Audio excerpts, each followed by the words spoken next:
Magandang araw mga kaalaman na hinog. Alam nyo ba na ang iyong paboritong Chicken Joy, Jolly Spaghetti at Burger Steak ay maaaring may mga sikretong hindi mo alam? Oo mga kaibigan, habang masarap at abot kaya ang mga pagkain sa Jollibee, may mga nakakagimbal na katotohanan at sikreto sa likod ng kanilang paghahanda at paggawa ng pagkain na maaaring nakatagong sikreto sa ating mga consumers. Kaya sa video na ito, ibabahagi ko sa inyo ang 10 mga kagimbal-gimbal na sikreto kung paano tayo niloloko ng Jollibee sa kanilang paggawa ng pagkain. Paalala, ang intensyon ng video na ito ay hindi para takutin o boycottin ng Jollibee, kundi para bigyan ng kaalaman at kamalayan ang bawat consumer. Kaya panoorin mo ito hanggang dulo at alamin ang mga nakatagong katotohanan ito. Pang-una sa ating listahan, ang sekreto sa special recipe ng Chicken Joy. Ang malutong at masarap na Chicken Joy ay hindi lamang simpleng pritong manok. Ayon sa mga reports, ang sekreto ng kanilang breading at lasa ay may kinalaman sa mga flavor enhancers at artificial ingredients. Ang manok ay inimarinate sa mga solusyon na may mataas na sodium content at monosodium glutamate o MSG upang maging mas masarap at mapanatili ang juiciness. Ang breading mixture ay naglalaman ng mga secret spices at possibly mga artificial flavors upang gawing consistent ang lasa sa lahat ng branches. Bukod dito, ang mantika na ginagamit sa pagprito ay maaaring gamitin ng maraming beses na nagdudulot ng pagtaas ng trans fat content na delikado sa kalusugan ng puso. Pangalawa sa ating listahan, ang katotohanan sa meat extenders sa burger patties.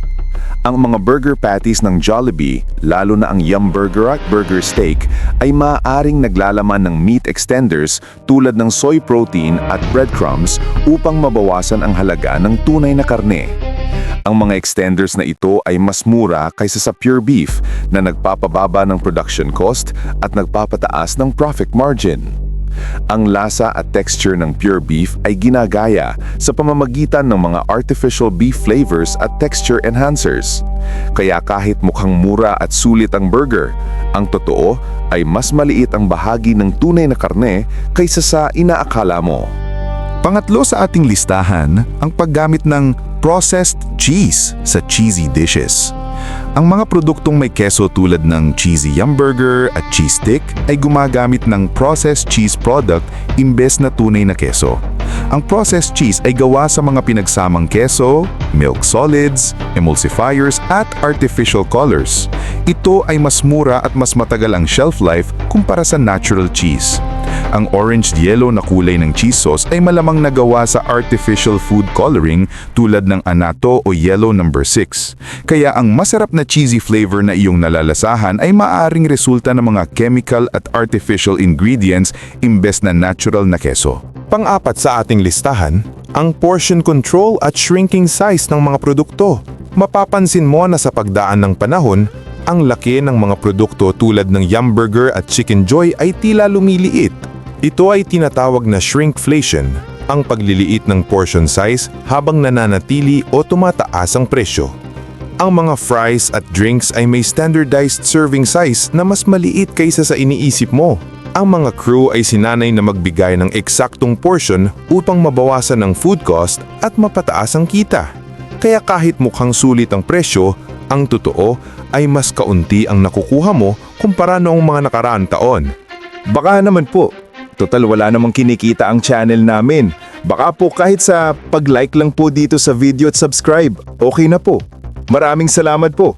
Panglima sa ating listahan, ang reheating at holding time ng mga pagkain.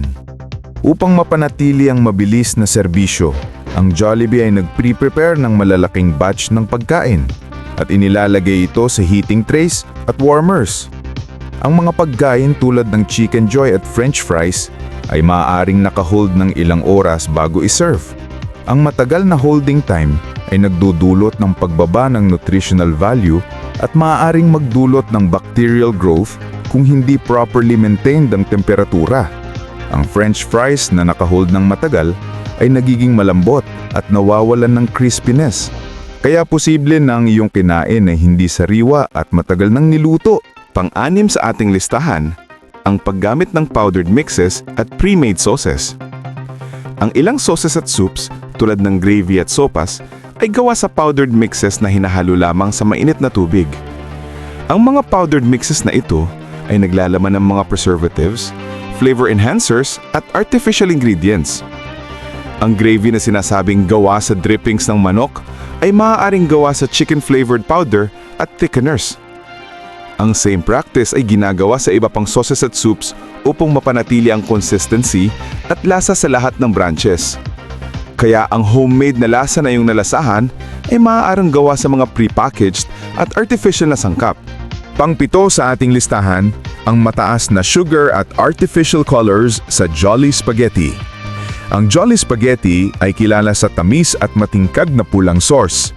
Ngunit alam mo ba na ang tamis na ito ay mula sa asukal at banana ketchup na may artificial red coloring? Ang isang serving ng Jolly Spaghetti ay maaaring naglalaman ng hanggang 20 gramos ng asukal na halos katumbas ng 5 kutsaritang asukal. Ang matingkad na pulang kulay ay mula sa red food dye, posible ang red AC40 na iniuugnay sa hyperactivity sa mga bata. Ang hotdog at hamon ay gawa sa processed meats na may preservatives tulad ng sodium nitrate. Pang-8 sa ating listahan, ang cleanliness at food safety sa kitchen. Bagaman ipinagmamalaki ng Jollibee ang kanilang cleanliness, may mga insidente ng food safety violation sa ilang branches.